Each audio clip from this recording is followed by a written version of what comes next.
Prairie Mosaic is funded by the Minnesota Arts and Cultural Heritage Fund with money from the vote of the people of Minnesota on November 4, 2008, the North Dakota Council on the Arts, and by the members of Prairie Public. Welcome to Prairie Mosaic, a patchwork of stories about the arts, culture, and history in our region. Hi, I'm Bob Dambach. And I'm Barb Gravel. On this edition, we'll learn about the history of a cotton mill, meet a man who played a pivotal part in Manitoba's agricultural system, listen to poetry read by a champion, and get a taste of some Midwestern hip-hop. Even from a distance, the vibrant colors and bold brushstrokes of Lisa Hinkenmeyer's art will grab your attention, but then when you're up close, you'll get the extra surprise of finding that these works of art are not made with paint and brushes, but with fabric and a sewing machine. A lot of times, I guess I'll start with a piece of fabric with nothing on it. I'll hang it on the wall like a canvas, and I'll stare at it, and then, hard to explain, but the pencil kind of takes over.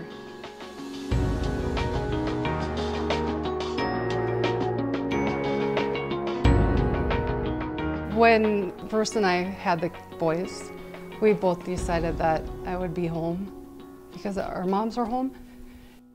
I was adapting, and I knew I had to find a hobby. And I was painting murals, you know, and I was familiar with art, but I ended up doing a quilt, a baby blanket, and I enjoyed it, but it was a little boring. And I lost interest, but I loved, you know, the sewing machine and the sound of the sewing machine and the fabric. There's just nothing like it. Kind of always had that with me, and then I was at a store. I seen a magazine that had said art quilts, and it was very foreign to me. And I picked it up and I bought it, and I don't think I've ever stopped. Like, I could just like do this all day. St. Francis was almost duplicated. I was looking at an old picture, and I loved it, and I wanted it to hang in my house, so I thought, perfect, you know, I'll get the fabric and see what happens. And then I just went about it with really no idea what I was doing. I'm 100% self-taught, but as I was doing it, everything kind of fell into place. The needlework with that quilt even, like when I was done, I set it down, I came back and I looked at it and I'm like, how did I do that? Like, honestly, like, I can't believe that I just did that. That's crazy. And the excitement was there. Threads are really fun to pick out too. And they make a huge difference depending on what you're doing. As far as contrast and color, like, you can really make them pop. Kind of like a little bit of abstract. Because I guess that my goal is never to be so real, and I don't really care for that look. I kind of like a little bit of, you know, fun in the work. I love to manipulate fabric. I don't think I've ever done, honestly, a quilt the same way. I've never like had all my colors picked out nice before I've started and had a plan, you know, on steps that I do. I grew up in the woods. Mom and Dad had a lot of land. We planted trees. Nature was secondhand. Trees to me, I kind of like have always admired trees. My idea is to do a tree and kind of a calmer background.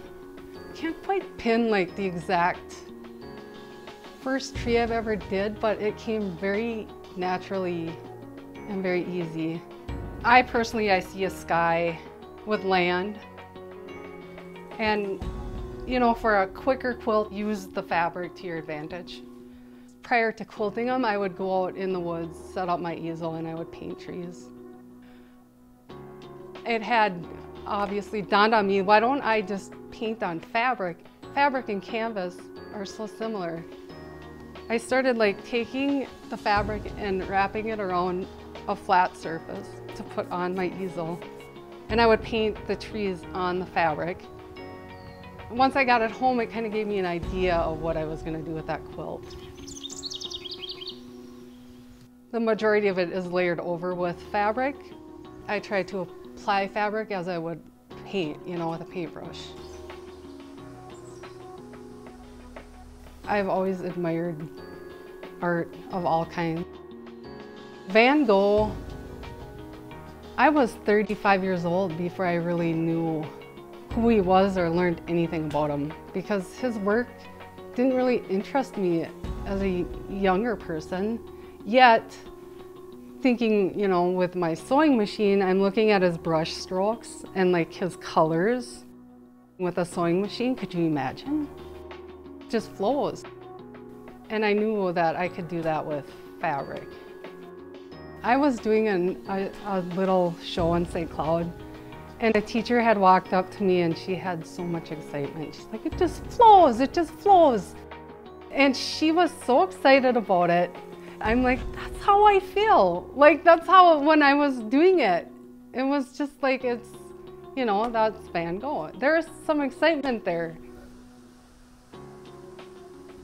My art personally has always been a feeling thing. And to explain it, I don't know that it would be possible. There's a knowing, there's something there, and it's 100% is a feeling thing. And when I'm, you know, in that zone, there's nothing I love more.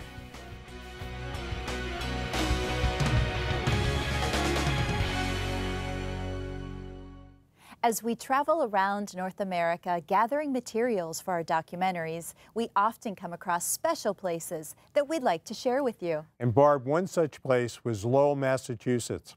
After the boot cotton mills closed their doors in 1955, the city of Lowell went through a devastating change. The building sat vacant for half a century until a group came together to breathe life back into this historic city.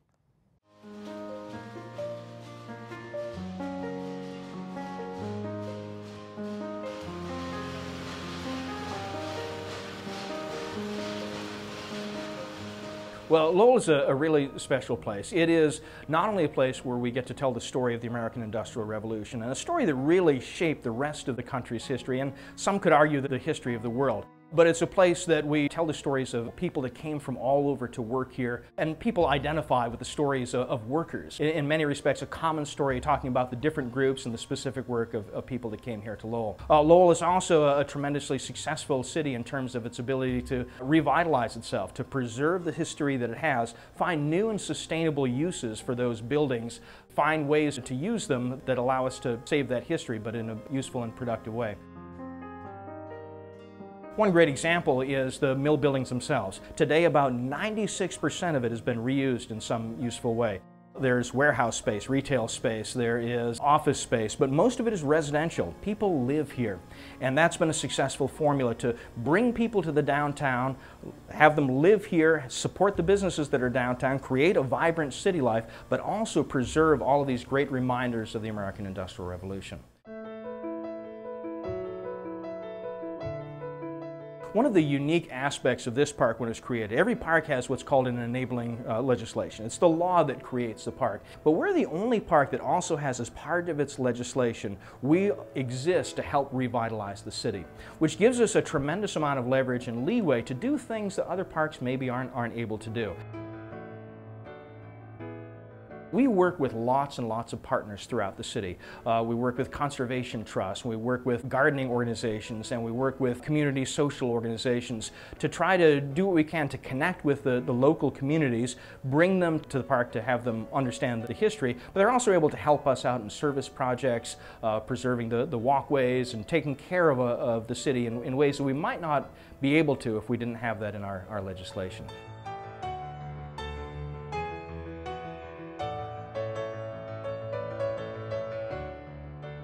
The boarding house that we're in today is one of the great preservation success stories of the park.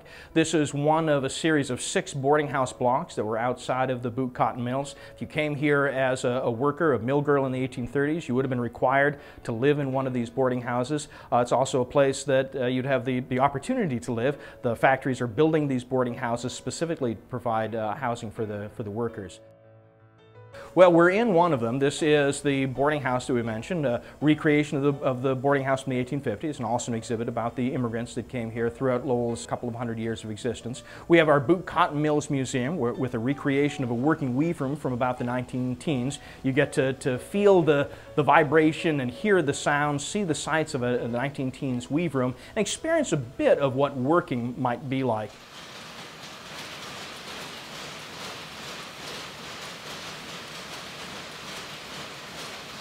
So of the 140 boarding houses that were here in Lowell, only 3 of them survive today. This was a real key part of this industrial system, and unfortunate that only 3 survive. But we're happy to have this one. This one only survived because it was used as a paper warehouse, and kind of in rough shape when the Park Service inherited it, but one of its first projects to restore this to the appearance it had in 1850, and that's how it appears today. Now it's home to our exhibit that is a recreation of that 1850s boarding house, but also an exhibit that talks about the waves of immigrants that come here, contributing to Lowell's culture and Lowell's city life, and of course contributing their work to the mills.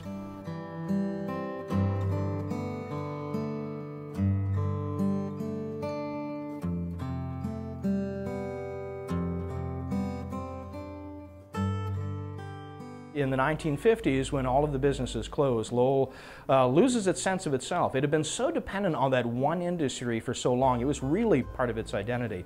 Lowell loses about 1/4 of its population, very, very high unemployment, all of the people leaving, a lot of these buildings are vacant, arson becomes a problem, the crime rate goes up. Lowell really does lose a sense of itself. It's never absolute misery. There are lots of people that go on with their lives and have successful lives and have fond memories of being here in Lowell. We have our literary great Jack Kerouac, who grows up in the 1950s and writes about the kind of character that Lowell has. But it is a depressed place with not a whole lot going on. And it's like that for several decades, until the 1970s. And in the 1970s, a group of committed citizens really come together and start thinking about Lowell's history. Many people didn't want to remember the mills because they had worked in the last generation of mills. It had put them out of work and caused the misery that Lowell was experiencing. But a lot of people remember the key role that Lowell had played in the Industrial Revolution. This was important history to remember, and we still had all of the buildings here, ready to be used to celebrate Lowell's history, to bring people back to the city to understand the important role that it had played. And it's that group of people that begins a series of meetings and spearheading efforts that result in the National Park being established.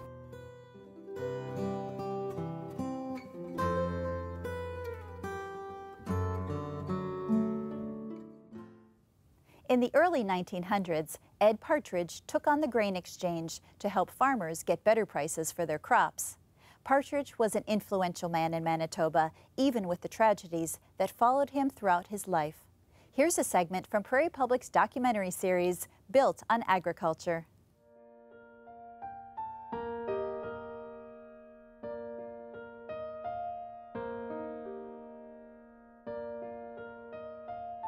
Few individuals have had as significant an impact on prairie history as Edward Alexander Partridge. He was 6 foot tall with blue eyes that flashed when he talked and hands that were constantly in motion. He was a dreamer, an idea man. When he talked, people listened. He believed that farmers should and could have more control over their destiny if they united. I was a child of the Territorial Grain Growers Association, and more specifically a child of Ed Partridge, who was very much a moving spirit behind both the formation of the Territorial Grain Growers Association and then subsequently a moving spirit behind the creation of the Grain Growers Grain Company. He and the small group in Sintoluta started the Territorial Association, but Partridge had bigger plans and a larger vision. And he wanted to set up a cooperative grain handling and marketing company as well. In 1906, Partridge saw part of his dream come alive. But his continued butting of heads with the grain exchange led to the grain growers' grain company losing trading privileges at the grain exchange. Largely a matter of belligerence on both the part of Ed Partridge, who hated the exchange, and on the part of the exchange, who wasn't that happy with him. Partridge was fond of calling the Winnipeg Grain Exchange a combine with gambling hell thrown in. The exchange also wanted Partridge out, no question. And so the company replaced Partridge as the official member with another person in the company. Ed Partridge did not disappear. He became editor of the company's monthly journal, The Grain Grower's Guide, often contributing fiery articles of his own. He authored the Partridge Plan that called for public ownership of grain elevators and advocated a nationwide overhaul of the grain business. Because Ed Partridge was a moving spirit behind the Territorial Grain Growers and was a moving spirit behind the Grain Growers Grain Company. But his history after that is rather interesting because he stayed on the board of directors of the Grain Growers Grain Company until 1912, and then he had a falling out. Tragedy was part of Partridge's life. He lost a leg in a farming accident, one of his daughters drowned, his wife died of a heart attack, and he lost 2 sons in the First World War. When Partridge left, he tried to start up another grain company, and it failed. And then he became an activist, and then he wrote a book called Poverty and was active in some very left-wing organizations, and then sort of just disappeared out to the West Coast, lived with his daughter, and then he just disappeared. That happens with radicals.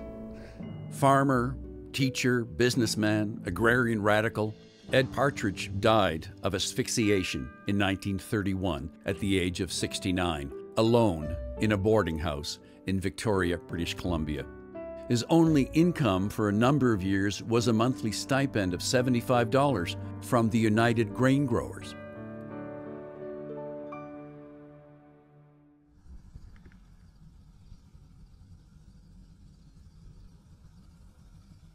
Poetry Out Loud is a contest that allows students to learn about their literary heritage, master public speaking skills, and build self-confidence. Caroline Huber of Minot was North Dakota's 2016 Poetry Out Loud champion. Here she is reciting the poem Personal by Tony Hoagland. Don't take it personal, they said. But I did. I took it all quite personal. The first poem that I chose was Personal by Tony Hoagland. It's what I picked when we were just doing it for class. And this whole poem was about being too emotive, too expressive, and being just so explosive that people were uncomfortable with that. So it was my way of trying to say, even though you might not always know exactly what I'm feeling, I am feeling all of these things, and it was just a way of getting rid of that filter. Personal by Tony Hoagland. Don't take it personal, they said. But I did. I took it all quite personal. The breeze and the river and the color of the fields, the price of grapefruit and stamps, the wet hair of women in the rain.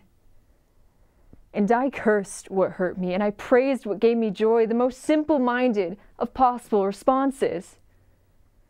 The government reminded me of my father with its deafness and its laws, and the weather reminded me of my mom with her tropical squalls. Enjoy it while you can, they said of happiness. Think first, they said of talk. Get over it, they said at the School of Broken Hearts. But I couldn't, and I didn't, and I don't believe in the clean break. I believe in the compound fracture, served with a sauce of dirty regret. I believe in saying it all and taking it all back and saying it again for good measure, while the air fills up with I'm sorries like wheeling birds and the trees look seasick in the wind. Oh, life, can you blame me for making a scene? You were that yellow caboose, the moon disappearing over a ridge of cloud. I was the dog chained in some fool's backyard, barking and barking, trying to convince everything else to take it personal too.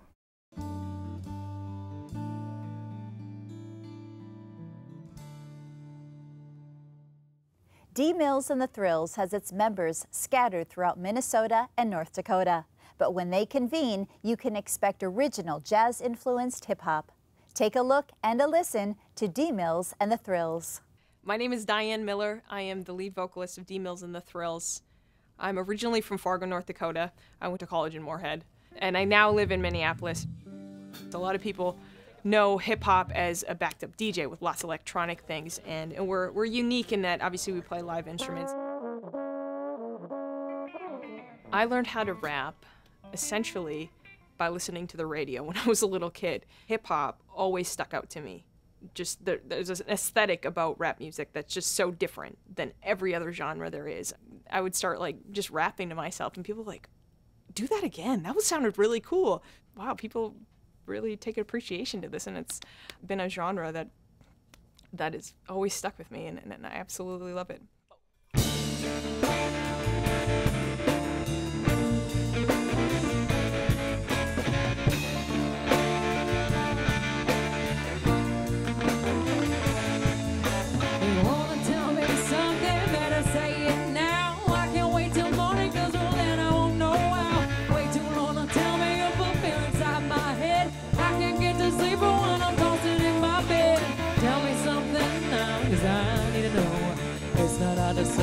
Just let your feelings go. So philosophize your feelings into everything you're willing, into spill it into action, give your attention satisfaction. Freak to the emails, keep me into a thrill, keep a female fascinated, basic to something so ornate. Piece of cake on board in the park, go to the device, shot right like a shark, right off the duck, go fishing up the duck. Catch me when I'm so off guard, catch me like I'm falling hard to play the game. I dealt my card, so peace to the drama, grab it, Lord. Lord, don't make me fall apart when you spill at me a heart too hard. Start with something slow, don't blow it in one load. Be cold, B-C-O-O-L, cool. Cause this is not a tool to use your needs. Roll in the deep and come a blue, no, not you. Wanna tell me something, better say it now. I can't wait till morning, cause then I won't know how.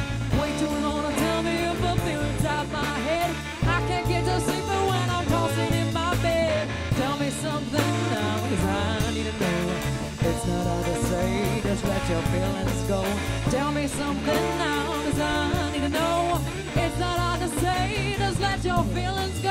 Baloney, yeah, you know me, I rock shoulders on these phonies. But you don't know me nothing, though I want to give you something. I can't handle all this bluffing, supposed to toss like a muffin, smoking up inside an oven. For 15,000 dozen, more to come your way, stay bust to the glass, pass first in the last, so at that pace, that back your bag, and pay your bag, don't be such a drag when they call you my land, take you to my pad. 1, 2, 3, 3, 4, that. Tell me what's up, cause you need to know. Not every word, then let the flow. Get it, go.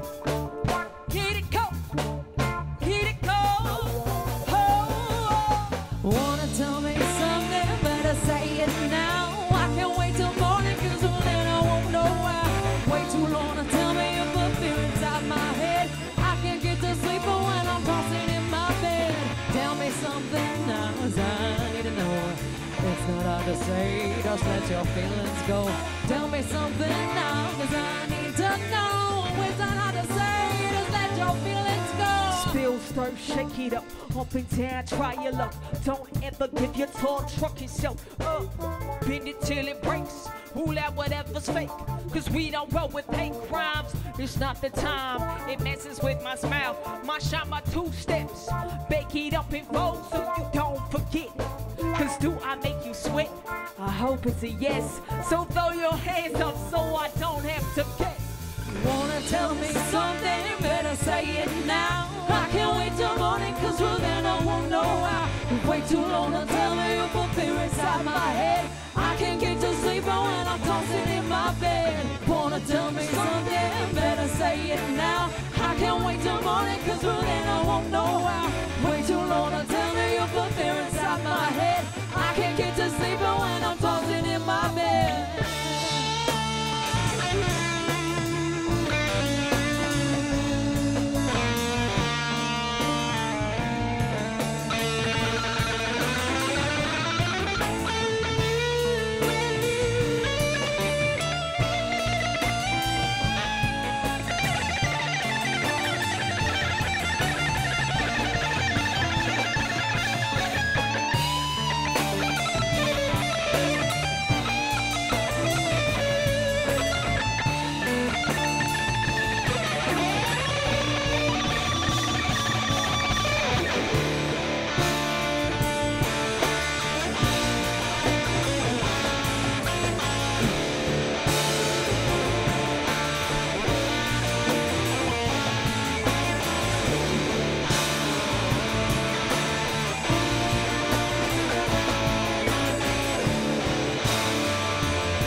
If you know of an artist, a topic, or an organization in our region that you think might make for an interesting segment, please contact us at prairiemosaic@prairiepublic.org.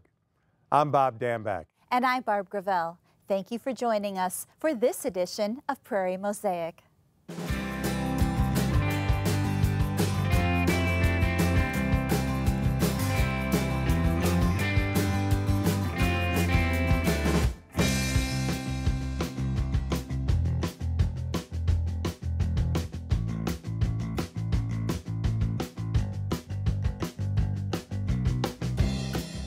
Prairie Mosaic is funded by the Minnesota Arts and Cultural Heritage Fund with money from the vote of the people of Minnesota on November 4th, 2008. The North Dakota Council on the Arts, and by the members of Prairie Public.